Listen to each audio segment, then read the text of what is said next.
우리가 지난주에 드디어 바울 일행이 배가 난파됐어요. 난파되었지만 목적지인 로마를 입성을 앞두고 한 사람도 목숨을 다치지 않고 몰타 섬, 이탈리아의 제일 남부 쪽에 있는 몰타 섬에 들어가게 된 것을 도착하게 된 말씀을 보았어요. 여러분 혹시 추우세요? 안 추우세요? 에어컨 잠깐 틀어놔도 될까요? 찬양을 했더니 좀 더워서 좀 중간에 끄도록 하겠습니다. 추위와 배고픔 가운데 있던 바울 일행이 그곳에 살던 몰타 섬에 살던 원주민들에게 극진한 대접을 받게 되죠. 불도 피워주고 먹을 것도 대접해주고 옷도 뭐 해주고 이러면서 극진한 대접을 그 몰타 섬에서 받게 돼요. 근데 그곳에 또 추장이었던 보블리오라는 사람에게 바울 일행이 또 초대되죠. 그래서 그의 집에 가서 3일 동안 아주 웅장한 성대한 파티를 벌이게 됩니다. 그런데 하나님께서 바울을 그곳에 그냥 보내시지 않았어요. 하나님이 또 바울에게 일거리를 허락하세요. 그냥 가지 않고 그 보블리오 집에 갔더니 보블리오의 아버지 이 추장, 가장 이 섬에서 힘이 있고 재물 많고 능력 있었던 이 보블리오 아버지가 열병과 또 이질에 걸려서 병상에 누워 있는 거예요. 그것을 보고 누가가 이제 정확하게 진찰을 해서 이 병이 어떤 병인지 이질과 또 열병이다라고 판별을 하죠. 그런데 누가가 고친 것이 아니라 누가 고쳤어요? 바울이 기도하면서 안수기도하면서 이 보블리오의 아버지를 고치게 돼요. 이 병자가 고쳐지니까 어떤 일이 일어났어요? 이 소문이 누가 살아났다라는 소문이 딱 들어가니까 그런 소문은 와 어마어마하게 빨리 퍼지잖아요. 어떻게 퍼졌는지 온 섬에 이 보블리의 아버지가 살아났다는 소문이 들어가자마자 수많은 병에 있는 병 가운데 병으로 고통받고 힘들어하는 모든 사람들이 다 바울 앞에 나오게 되는 거예요. 바울이 그 병든 사람들 한 명 한 명을 안수하면서 기도해주고 그 모든 사람들이 다 병에 낫는 일을 경험하게 된 거예요. 여러분 지금까지 이 바울의 이 모든 삶에 일어났던 모든 일들, 지금 배가 난파되어서 이 몰타 섬이라는 곳에 왔고 이 몰타 섬에서 한 사람도 276명이 한 사람도 죽지 않고 이 섬에 도착했을 뿐만 아니라 그곳에서도 바울이 기도해서 죽을 병 걸린 사람들을 살려내는 이 일을 하면서 이런 일들을 이 바울이 계획했을까요? 바울이 준비했을까요? 이건 누구의 계획 가운데 있었던 일이에요? 하나님의 계획 가운데 있었던 일이에요. 하나님의 계획 가운데 바울이 자신의 삶을 온전히 하나님 앞에 드렸을 때, 하나님의 계획 가운데, 하나님의 일 가운데 자신을 드렸을 때 하나님이 그 하나님의 일을 이루어 가시는 것을 우리가 보았다는 것입니다. 하나님은요, 하나님의 계획은요 결코 흔들리거나 결코 취소되지 않는다. 믿으십니까? 하나님의 일은 세계의 역사, 지금까지 수천 년 내려오는 이 역사 가운데 하나님의 계획과 하나님의 일은요 흔들리거나 변경되지 않았어요. 예수님이 이 땅에 오시지 못하게 하기 위한 사탄과 그 악한 그 세력들이 얼마나 많은 일들을 꾸몄는지 아세요? 여러분 역사적인 사실이에요. 예수님이 태어나지 못하게 하기 위해서 유대인들을 학살했고 또 그 전에는 어떤 일이 있었어요? 예수님이 태어나지 못하도록 이 어린아이들을 다 죽였고 모세도 마찬가지예요. 모세를 통해 연결되잖아요. 그 모든 일들이 다 우와 무서운 일, 이게 어떻게 이런 일이 있을 수가 있지? 위험한 일이다, 이거 정말 큰일 났네 라고 생각할 수 있었지만 그 모든 세계의 역사 가운데 하나님의 계획은요, 하나님의 일은요 조금도 흔들림 없이 지금까지 이루어졌고 예수님이 탄생하셨고 예수님이 다시 오실 길, 예수님이 우리에게 분명히 다시 오시겠다고 약속하셨기 때문에 그 다시 오신 그 계획도 지금도 이루어져 가고 있다는 사실이에요. 우리가 살아가는 이 세상 정말 마지막 때를 우리가 살아가고 있다고 얘기를 하죠. 어려운 시기를 살아가고 있어요. 정말 정부도, 우리 대한민국 정부도 그랬고요, 이스라엘과 팔레스타인 전쟁, 이 러시아와 우크라이나의 전쟁, 또 중국과 대만과의 이런 적대적인 관계, 우리나라와 북한의 이런 관계, 여러 가지 관계를 보면, 또 이 세계에 돌아가는 정세를 보면 정말 힘들고 너무나 어려운 시기를 우리가 살아가고 있구나, 그렇게 우리는 다 인정을 할 수밖에 없어요. 그러나 그것 역시도 하나님의 섭리 가운데 있는, 올 여름이 너무 더웠어요. 너무 더워서 우와, 추석 때도 반팔을 입고 막 30도가 넘는 그 시간을 보내면서 어쩜 이렇게 날씨가 더울까. 그런데요, 그것도 하나님의 섭리 가운데 있다. 때로는 불평이 나올 수도 있어요. 저도 불평하다 우리 간사님이 제 옆에서, 목사님 이것도 하나님이 하시는 거죠. 맞아요, 하나님이 하시는 건데 우리가 그걸 까먹을 때가 있어요. 잊어먹을 때가 있다. 여러분, 우리가 살아가는, 우리 육신을 입고 살아가는 이 세상뿐만 아니라 이 모든 세계가 하나님의 섭리 가운데, 하나님의 계획 가운데 결코 흔들리지 않고 그대로 진행되어져 가고 있다는 것을 기억하시기 바랍니다. 우리의 연약함을 치료하시는 것도 하나님의 일이고, 우리가 공부하고 여러분이 그 공부의 자리, 또 여러분의 가정의 자리, 여러분이 있는 그 자리에 맡겨준 일을 감당하는 것도 하나님의 계획이고 하나님의 일이라는 거예요. 그렇기 때문에 우리가 예수의 이름으로 주님의 일에 쓰임받기 위해서 주님께 기도하고 주님께 헌신하면서 나의 모든 삶을 예수님께 내어드릴 때 주님의 일에 내가 쓰임받게 되는 것임을 기억하시기 바랍니다. 할렐루야. 그렇게 쓰임받는 저와 여러분이 되길 축복합니다. 오늘은 11절부터 16절까지 짧은 말씀을 함께 나눌 텐데요, 6개의 절이지만 굉장히 여러분들과 나눌 내용이 많이 들어있습니다. 우리 11절 말씀을 함께 먼저 읽어보도록 하겠습니다. 이 말씀은 살아계신 하나님 말씀입니다. 11절 말씀만 함께 읽습니다. 시작. 석 달이 지난 후 우리는 그 섬에서 겨울을 지낸 알렉산드리아 배를 타고 항해길에 올랐습니다.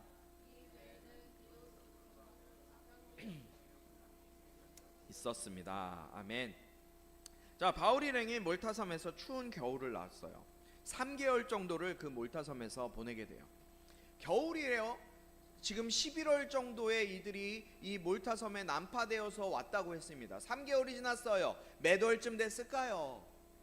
1월에서 2월 정도 된 거예요. 1월에서 2월 정도가 됐을 거예요. 이제 봄이 되면서 점점 온화한 날씨가 되어지고, 봄에는, 특히나 겨울에는 북동풍이 불었지만 겨울에는 북서풍이 불었지만 봄에는 남동풍이 불면서 이제 이 이탈리아 반도를 향해서 배를 진행할 수 있는 여건이 어느 정도 되었다고 사람들이 기대를 했을 거예요. 그러면서 이들이 다시, 이들의 목적지는 어디예요? 지금 바울 일행의 목적지, 최종 목적지가 어디예요? 로마예요. 로마까지 향해 가려고 이제 준비를 하고 있었어요. 우리 10절에 보니까, 우리 지난주에 봤던 10절 말씀에 보니까 그들은 여러모로 우리를 잘 대접해 주었고 우리가 그 섬을 떠날 때는 우리에게 필요한 물건까지 공급해 주었습니다 라고 기록되어 있어요. 이 몰타섬에 사는 원주민들이 바울이 지금 병들을 고쳐줬잖아요. 사람들의 병을 고쳐주고 막 하니까 필요한 물건까지도 막 다 보급을 해주는 거예요. 섬에서 원주민들이 뭐 얼마나 있겠습니까? 그런데 지금 이곳까지 아주 자기들이 할 수 있는 한 최대로 바울 일행에게 막 물자를 지원해 주게 된 거예요. 그러니까 이제 이 몰타섬을 떠날 때가 됐다라고 생각을 한 거죠. 그래서 이제 이곳에서 배를 타고 다시금 로마를 향해 가려고 합니다. 그래서 그들이 배를 타게 돼요. 그런데 오늘 11절에 보니까 조금 헷갈릴 수 있어요, 여러분. 11절에 이들이 어떤 배를 탔대요?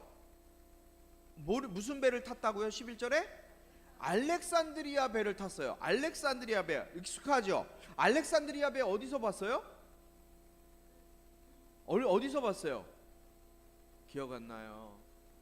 우리가 지금 계속해서 이 지중해를 건너오는 이 상황 가운데 있었던 이 상황에 타고 온 배가 바로 알렉산드리아호였잖아요. 그런데 이 알렉산드리아호가 몰타섬 가까이 와서 어떻게 됐어요? 모레토배 앞에, 배 앞이 딱 처박히면서 뒤에가 두 물길이 나면서 배가 다 막 부서지면서 난리가 났어요. 그 배일까요? 아니에요. 이 마찬가지로 알렉산드리아호라는 것은, 알렉산드리아 배라는 것은, 이 알렉산드리아, 이 밑에 지도에 보면 이집트의 알렉산드리아라는 곳이 있죠. 여러분들 아시죠? 들어보셨죠? 알렉산드리아라는 도시가 있어요. 클레오파트라가 그곳에서 이 알렉산드리아에 어마어마하게 큰 도서관이 있거든요. 그 도서관에서 이 클레오파트라가 책을 읽고 그랬다는. 아무튼 이 이집트에 있는 도시가 알렉산드리아인데, 그 알렉산드리아에서 온 배를, 또 다른 배를 이들이 타게 된 거예요. 그러니까 이 알렉산드리아, 이집트와 그 로마를 오가면서 항해하고 무역했던 그 무역선을 탄 거예요. 그 알렉산드리아에선 다른 배를 타고 가게 되는데, 이 배는 이름이 있었어요. 별명이 지어져 있었어요. 그 배의 별명이 뭐라고요? 디오스구로라는 배라는 거예요. 이 디오스구로라는 쌍둥이 신의 형상이 새겨져 있는 배를 타고 가게 돼요. 잘 저한테 좀 집중해 주세요. 현정아 그만 주무시고요. 좀 이걸 내려주세요. 이제 뒤에 사람들이 있고 좀 잘 안 보이는 것 같아서. 조금 역사에 대해서 좀 여러분들에게 설명을 해드리겠습니다. 역사는 아니고요. 이 성경을 우리가 신약 성경을 읽으려면 그 좀 배경 지식을 좀 알면 여러분들이 이해하기가 쉬워요.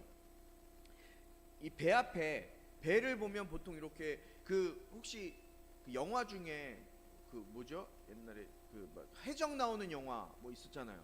그 캐러비안의 해적 같은 거 보면 배 앞에 뭐 이렇게 형상으로 뭐 만들어 놓은 거 혹시 본 적 있죠? 뭐 해골로도 이렇게 만들고 막 그랬었잖아요. 그런데 이 당시에는 이 배 앞에 쌍둥이 남자 형제의 신의 형상을 했다는데, 그 신이 누구냐면, 당시에 이 지금 이 로마 시대 이때 당시에 이 다스렸던 나라, 이 너무너무 큰 제국을, 대제국을 다스렸던 나라가 어디예요?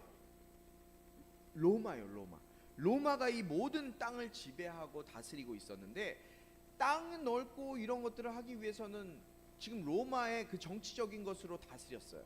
그런데 땅을 다스리고 주민들을 다스릴 때는 로마의 법과 로마 정신을 가지고 다스렸는데, 이 시대에 이 사람들의 문화는 어떤 문화가 다스린 줄 아세요? 당시에 이 지역의 모든 것들을 으뜸이 되는 문화가 있었어요. 그 문화가 무슨 문화냐면 헬라 문화예요. 헬레니즘 들어보셨어요?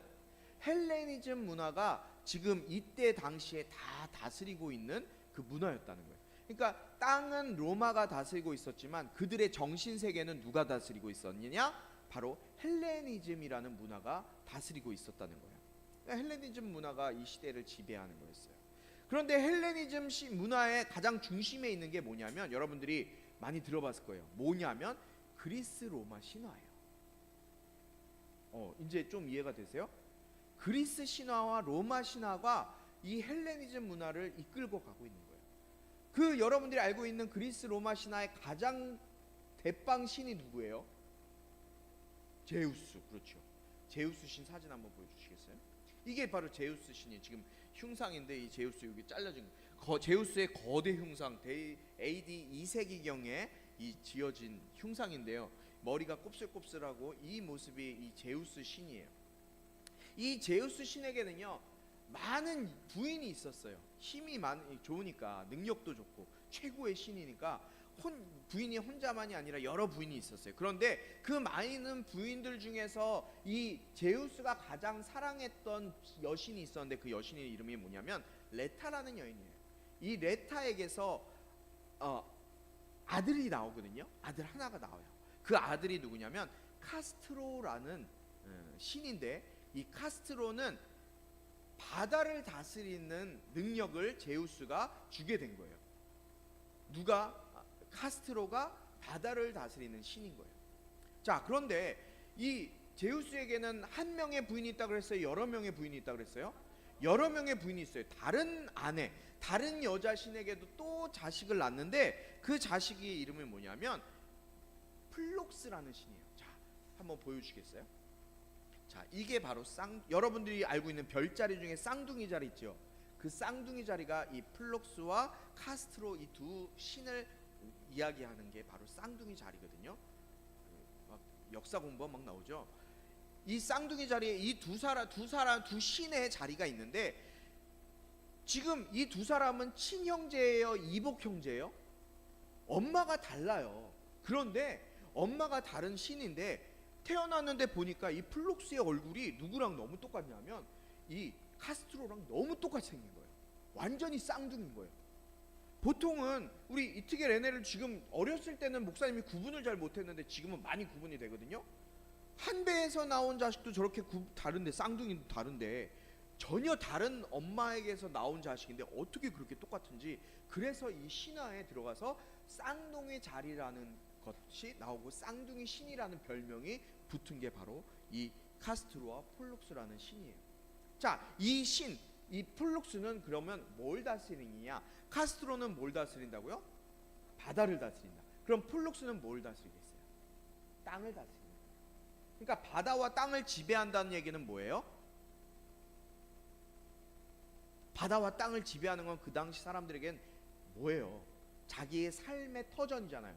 바다에 사는 사람들은 바다에 고기를 잡고 해야 되니까 그곳에서 많은 고기를 잡게 해주세요. 그러면서 누구에게 절하는 거예요? 카스트로에게 절하고, 땅에서 농사 짓는 사람들과 또 과수 농사하는 사람들은 많은 곡식을 얻게 해주세요. 그러면서 또 누구한테 제사해요? 플룩스에게 제사하는 거예요. 자, 이 두 개의 신을 지금 어디 배에다가, 알렉산드리아에서 온 배에다가 이렇게 형상을 만들어서 이 배를 타고 다니면서 이 배가 다니니까 또 배의 신에게 빌었겠죠. 제사를 지내요. 여러분 지금도 뭐 해안 지역에 가면 배 이렇게 조업 나가기 전에 제사를 지내요. 용왕신에게 제사 지내요. 그런 것과 똑같은 거예요. 그런데 잘 보십시오. 제가 몇 년 전에 그 송태근 목사님, 삼일교회 송태근 목사님 설교를 들었는데 이 부분을 설교하시는데 제가 너무 동감이 되고 은혜를 받은 부분이 있었어요. 그게 뭐냐면, 자, 지금 이들이 타고 로마를 향해 가고 있는 이 배가 땅과 바다를 지배하고 다스리는 이 쌍둥이 신의 형상을 새겨서 이런 신들이 지금 타고 가는 배를 지켜주고 보호해주고, 이 사람들이 그렇게 믿었기 때문에 이 배의 앞에다가, 뱃머리 앞에다가 그런 동상을 딱 새겨놓고 갔단 말이에요. 자, 이런 사람들, 그러니까 이 배의 주인과 선장, 이런 사람들은 어떤 생각을 갖고 있는 거예요?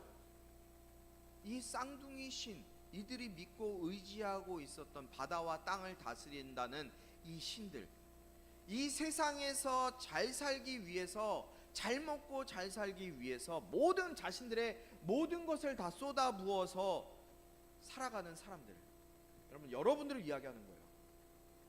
여러분들을 이야기하는 거예요.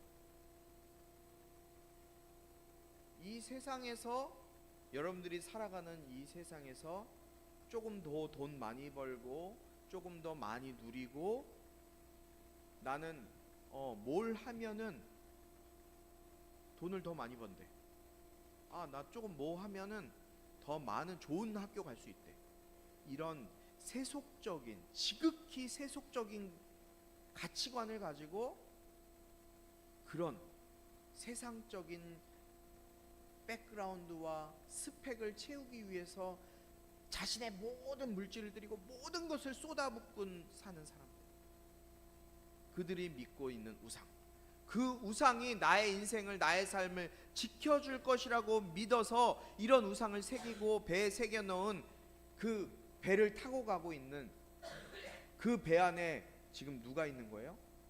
누가 타고 가요? 진짜 바울이 타고 가고 있어요. 바울만 타고 가요? 바울과 함께 했던 275명이나 되는 사람이 타고 가요. 그런데 이 275명이나 되는 사람들이 그 전까지는 죄수였고 로마 군인들이었고 그냥 선원들이었어요. 그런데 배 안에서 유라굴로라는 광풍을 만나고 14일 동안 아무것도 먹지도 못하고 있는 그런 상황 가운데 이들의 의식과 이들의 모든 것들이 변했어요, 안 변했어요? 변했어요. 어떻게 변했어요? 바울의 말을 통해서, 바울의 기도를 통해서. 바울이 이들에게 제안하고, 이들에게 당신들 지금 걱정하고 고민하지 마십시오. 어젯밤에 하나님의 천사가 제 꿈에 나타나셔서 여러분들이 한 명도 다치지 않고 한 명도 머리카락도 상하지 않고 목적지까지 가게 될 것입니다. 하나님의 천사가 저에게 말씀해 주셨어요. 그러니 걱정하지 마세요.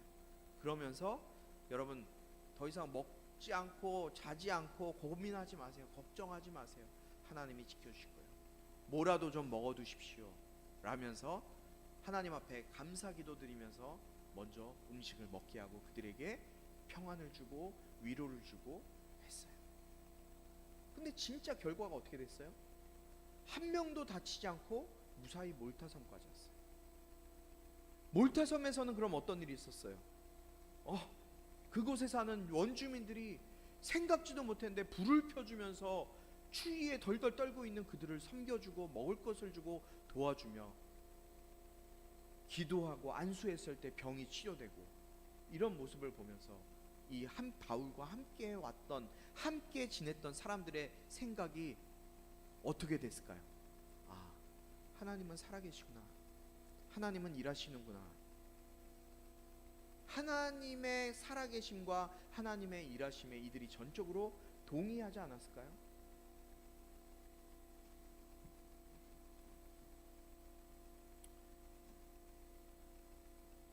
이 세상에서 그들이 진정으로 믿고 의지하는 것, 그들이 믿고 의지하는 것은 그들이 만든 그들의 손으로 만든 우상이 아니라 정말 당신들이 믿고 의지해야 될 것은 오직 하나님 뿐이십니다 라는 것을 이 쌍둥이 신의 형상이 새겨진 배를 지금 누가가 너무너무 자세하게 기록하면서 우리에게 알려주는 거예요. 왜냐하면 역설적으로 이거를 우리에게 알려주는 거예요.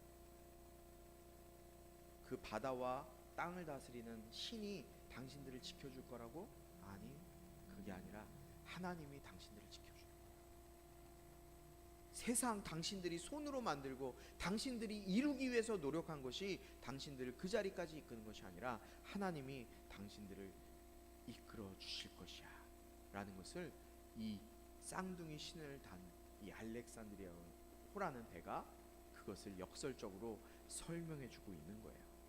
사랑하는 우리 꿈꾸는 교회 성도 여러분, 여러분들이 의지하고 믿고 있는 그 어떤 것도 여러분들을 구원해 줄 수 없어요. 오직 예수만이, 오직 예수 이름만이 우리를 구원으로 인도하는 것임을 여러분들이 반드시 기억하고 주님께만 소망을 두는 우리 모두가 되길 축복합니다. 우리 12절 13절 말씀을 한 목소리로 읽습니다. 시작. 우리는 수라구사에 닿았고 그곳에서 다시 항해를 시작해 우리는 레기온에 도착했으며 이튿날에는 남풍이로 그 다음 날에 보디올에 닿았습니다. 아멘. 지도를 한번 보여주세요. 자, 몰타섬에서 출발해서 시칠리아 동쪽 해안에 있는 수라구사, 저기 보이시죠? 저 몰타섬에서 수라구사까지 이제 도착하게 돼요. 여기까지가 거리가 한 145km 정도 된다 그래요. 대전에서 서울까지의 거리 정도 되겠죠.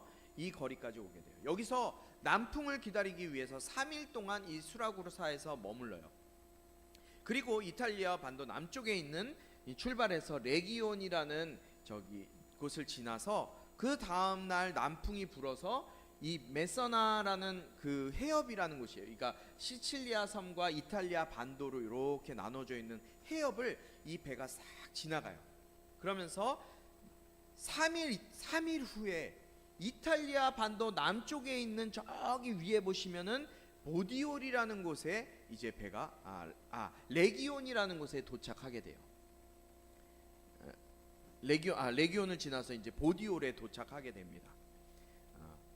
이 보디올에서 레기온까지 지금 저 거리가 얼마 정도냐면 340km 정도 돼요. 340km. 서울에서 대구 정도까지의 거리 정도 되는 거예요. 여기까지 지금 340km의 거리를 지금 며칠 만에 왔어요? 이틀 만에 도착을 해요. 여러분, 이때 배 엔진이 있지 않았어요. 지금 여기까지 갈 수 있는 방법은 배에 뭐밖에 없는 거예요? 바람과 이 노젓는 것밖에 없어요. 그런데 지금 40km, 350km나 되는 거리를 바람의 힘에 의지해서 지금 어떻게 된 거예요? 이틀 만에 도착한 거예요. 지금 바울을 로마까지 보내기 위해서 일하시는 하나님의 일하심을 볼 수 있는 거예요. 이거 하나님이 그렇게 급한 거예요. 지금 바울을 빨리 로마에 보내기 위해서. 자, 14절 말씀 함께 보겠습니다. 시작. 보디올에서 우리는 형제들을 만나게 됐고 그들의 초청을 받아 함께 일주일을 지냈습니다. 그러고 나서 우리는 로마에 도착했습니다. 아멘. 이미 보디올에 형제들이 있었대요. 형제라는 것은 무슨 누굴 얘기해요? 친형제예요? 사촌 형제예요? 누굴 얘기해요, 동민아? 보디올 형제들을 만났대. 그 형제들은 누굴 얘기하는 거예요? 어떤 누구 보러 형제라 그래요? 우리가 교회에서 교회 오면 형제님, 자매님 이러잖아요. 그럼 형제들이 있었다는 얘기는 무슨 얘기예요? 이미 이 로마 땅에도 누가 있었다는 거예요? 예수님을 믿는 사람들이 있었다는 거예요. 성도들이 있었다는 거예요. 그곳에서 바울은 형제들과 함께 일주일 정도를 시간을 보내게 돼요. 그런데 바울이 지금 신분이 뭐예요? 죄수예요. 죄수였는데 일주일 동안 감옥에 갇혀 있는 게 아니라 어떻게 된 거예요? 형제들과 일주일 시간을 보내는 거예요. 일주일. 어떻게 가능해요 이게? 가능해요? 불가능해요? 불가능한 게 누가 하신 거예요? 하나님이 하신 거예요. 하나님. 그들과 뭘 했을까요? 바울이 형제들과 뭘 했을까요? 성도들과 교회 다니는 같은 성도예요. 삶을 나누고 복음을 나누고 말씀을 나누고 그랬을 거예요. 바울은 만나는 사람들과 만나서 만나는 사람들마다 수다 떨지 않았어요. 쓸데없는 말하지 않았어요. 바울이 했던 건 오직 예수 그리스도의 복음을 전하는 거예요. 놀거리 찾아다니고 즐길거리 찾아다니는 것이 아니라 복음을 전하고 하나님께서 주시는 일거리를 하기 위해서 예수에 대한 이야기들을 했을 거라고요. 바울은 말씀을 나눴을 거예요. 그렇게 일주일 동안 성도들과 함께 시간을 보내게 됩니다. 자, 15절 같이 읽습니다. 15절 16절 같이 읽을게요. 시작. 그곳 로마의 형제들은 우리가 온다는 말을 전해 듣고 우리를 맞으려고 아비오 광장과 새 여관이라는 곳까지 나와 있었습니다. 바울이 이 사람들을 보게 되자 하나님께 감사하면서 용기를 얻게 됐습니다. 우리가 로마에 도착했을 때 바울은 자신을 지키는 군인 한 명과 함께 따로 지낼 수 있도록 허락받았습니다. 아멘. 그런데 로마의 형제들이 바울이 온다는 소식을 또 드는 거예요. 어떻게요? 어떻게요? 여러분, 이들이 만난 적도 없었어요. 로마에 있는 성도들은요 바울을 만난 적도 없어요. 바울이 온 적 있어요? 로마에? 처음 왔잖아요. 그런데 그곳에 사는 사람들이 지금 바울이 오는 걸 알고 바울을 만나기 위해서 지금 나왔다니까요. 아비오 광장과 새 여관 앞에. 어떻게 만나본 적도 없고 대화 나눠본 적도 없고 어떻게 이런 일이 일어날 수 있어요? 또 이거 하나님이 하셨죠. 기본적으로 하나님이 하셨어요. 그런데 저 자세한 일은요, 이들이 어떻게 로마의 이 바울을 알고 있었는지, 로마에 사는 사람들. 이미 AD 57년경에 바울이 고린도에서 목회하고 있을 때예요. 고린도에서 목회하고 있을 때 슬픈 소식이 바울에게 들려요. 로마에 있는 성도들이 있는데 이 로마에 황제가 이방인들을 내쫓는다. 이방인들 가운데 그리스도인들을 추방하고 있고 또 그리스도인들을 핍박하고 있다는 소식을 듣게 돼요. 바울이.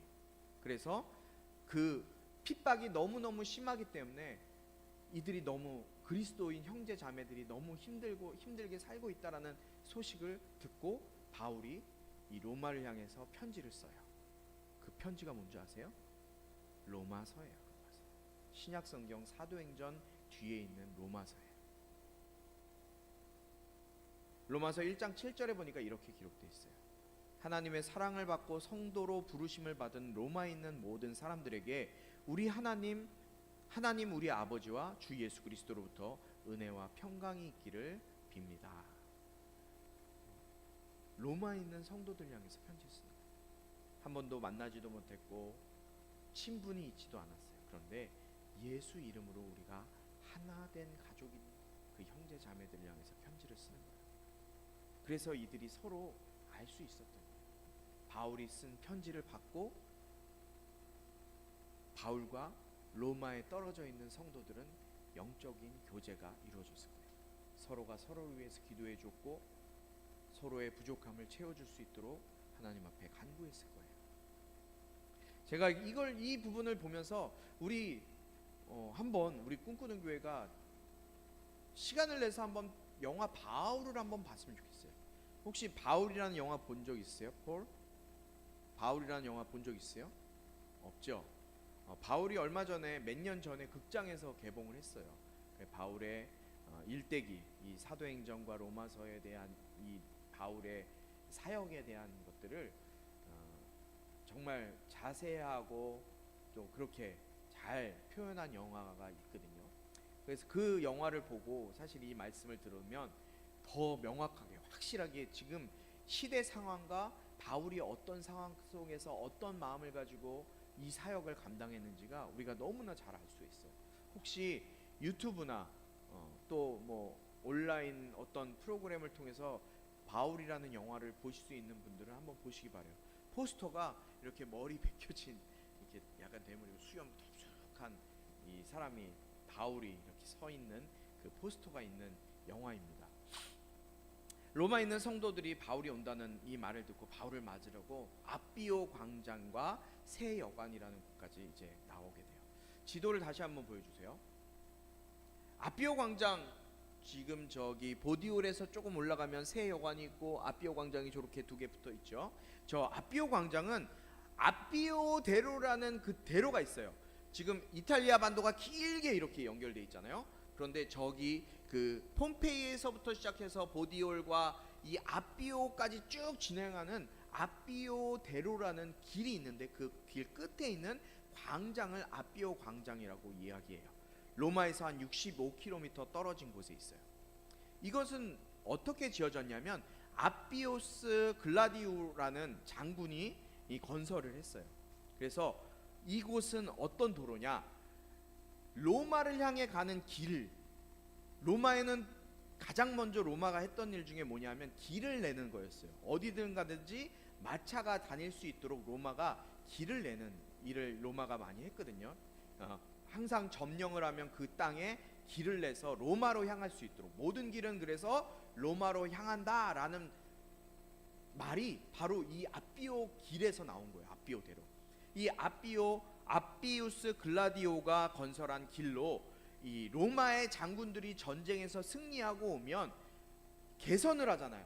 전쟁에서 승리하고 왔으니까 아주 든든하게, 아주 늠름하게 개선을 하는데, 그 개선하면서 이 아비오 광장 길을 따라서 올라오다가 아비오 광장에서 개선 행사를 했어요. 그러니까 세상적인 전쟁에서 승리한 장군이 이 아비오 광장에서 한 일이 뭐예요? 전쟁 승리 축하 파티를 한 거예요. 그 이 로마로 입성하기 위해서는 이 길을 반드시 지나가야 되는데, 이 지나가는 환영식에 많은 사람들이 몰리는 곳이 바로 이 아비오 광장이었던 거예요. 그 새 여관이라는 것은 트리온 테르페논이라고 해서 이 로마로 가는 길에, 우리도 뭐 서울 가는 뭐 여관 호텔들 많잖아요. 그러니까 이 수도권으로 가는 길에 있기 때문에 이 세 개의 여관이, 큰 여관이 있어서 이 새 여관이라는 지명이 붙은 곳이에요. 그러니까 말 그대로 그냥 여관도 있고 사람들이 많이 다니는 길을 바로 이렇게 표현한 거예요. 이곳까지 로마의 성도들이 바울을 찾아오게 되는 거예요. 맞아요. 여러분, 11절 우리가 본 것과 마찬가지로 이 15절에서도 이 동일한 의미를 누가가 기록하고 있는 거예요. 여러분, 지금 이 아비오 광장은 세상 전쟁에서 승리한 개선 장군들이 이곳을 통해서 입성해서 세상 사람들로부터 환영받는 곳이 아비오 광장이었어요. 그런데 지금 누가 이 길을 걸어가는 거예요? 죄수의 신분이었던 바울이 이 아비오 대로를 거쳐서 아비오 광장까지 가고 있어요. 비록 바울은 죄수의 몸이고, 죄수니까 옷은 뭐 화려한 옷 입었겠어요? 어떤 옷 입었을까요? 초라한 옷을 입었을 거예요. 행색은, 그의 행색은 초라했지만 이 길을 걷고 있는 이 바울은 사실상 그 길을 통해서 무엇을 가지고 로마로 들어가는 거예요? 복음, 예수 그리스도의 복음을 가지고 로마를 정복하기 위해서 들어가고 있는 거예요. 여러분, 이것을 이 누가가 아주 문학적으로 역설적으로 우리에게 설명해 주고 있는 거예요. 11절에서는 세상 사람들이 자신들의 모든 것을 바쳐서 땅의 신, 물의 신, 그들이 나를 책임져 줄 것이고 나를 지켜줄 것이고 내 인생을 책임져 줄 것이다라고 생각해서 그들에게 모든 것을 걸었지만, 결국 그 배를 타고 가는 곳은 그 신이 아니라 하나님이 지켜주시고 하나님이 일하시는 것, 살아계셔서 역사하시는 그 하나님을 증거하기 위해서 죄인 275명과 함께 그 배를 탔던 바울의 모습을 보여준 것처럼, 지금 이 아비오 광장을 걸어가고 그곳에서 성도들을 만나 뜨거운 눈물의 교제, 사랑의 교제를 나눌 그 로마를 복음으로 무너뜨리고 정복할 바울이 걸어가고 있다는 거예요. 세상에서 인정받고 세상 사람들의 눈에 위대하고 큰 일을 해낸 사람이 우리의 눈에는 더 위대해 보일지 몰라요. 더 커 보일지도 몰라요. 더 대단해 보일지도 몰라요. 그러나 실상은 예수 복음을 들고 자신의 길을 묵묵히 걸어가고 있는 그 사람을 주님은 더 눈여겨보고 계시고 더 귀하게 여기신다는 거예요. 예수 이름을 가진 자에게 주님은 관심을 갖고 계시다는 사실이에요. 여러분, 이번 주에 우리나라에 어마어마하게 큰 일이 있었어요. 노벨 평화상 김대중 대통령이 10여 년 전에 탔는데, 노벨 문학상이 세계 우리나라 처음으로 우리나라의 한 여자 작가, 한강이라는 여자 작가가 수상을 했어요. 우리나라가 어마어마하게 막 이 노벨 문학상 수상에 때문에 이 한강 작가가 쓴 책이 지금 다 절판돼서 모든 서점들, 뭐 출판사들, 인쇄소들이 막 그 책을 다시 찍어내느라고 막 정신이 없대요. 물론 축하할 일이에요. 너무나 귀한 일이에요. 세상적으로 볼 때 노벨 문학상 아무나 탈 수 없는 일이고 쉬운 일 아니에요.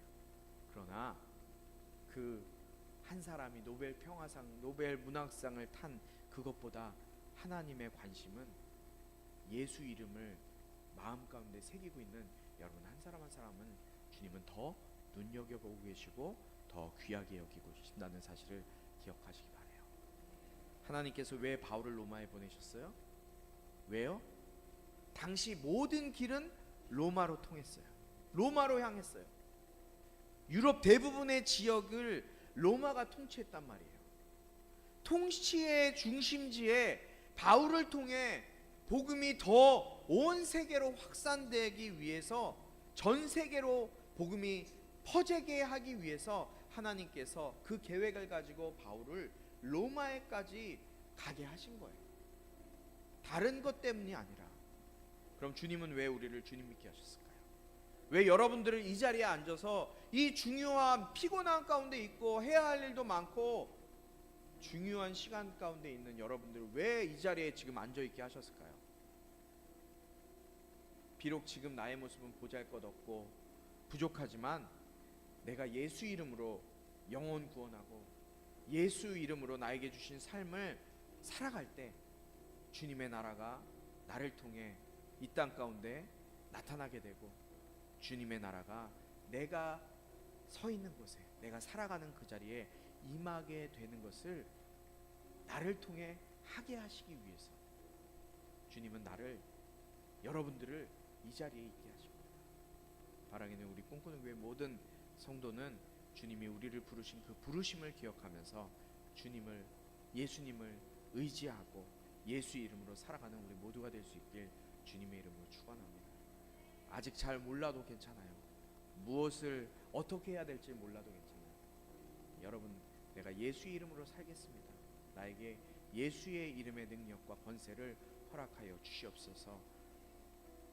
여러분들이 마음속에 다짐하고 또 소망하고 기도하며 나아갈 때 주님께서 여러분에게 차츰차츰 알게 하시고 경험하게 하시고 보게 하실 거예요.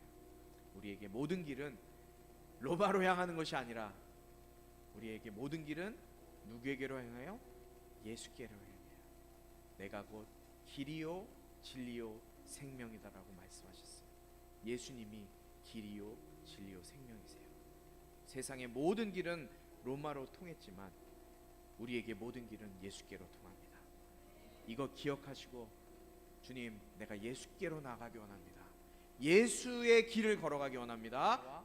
하나님 아버지의 극진하신 사랑과 성령의 감화 감동 치유 회복 세워주시며 내가 이 시간 나의 삶의 주인 되시며 나의 삶의 길 되시며 나의 삶의 진리 되시며 나의 모든 것 되신 예수로 살아가기로 다짐하는 우리 모든 성도들 가운데 또 온라인으로 예배하는 자들 가운데 지금부터 영원토록 함께하기를 축원하옵나이다.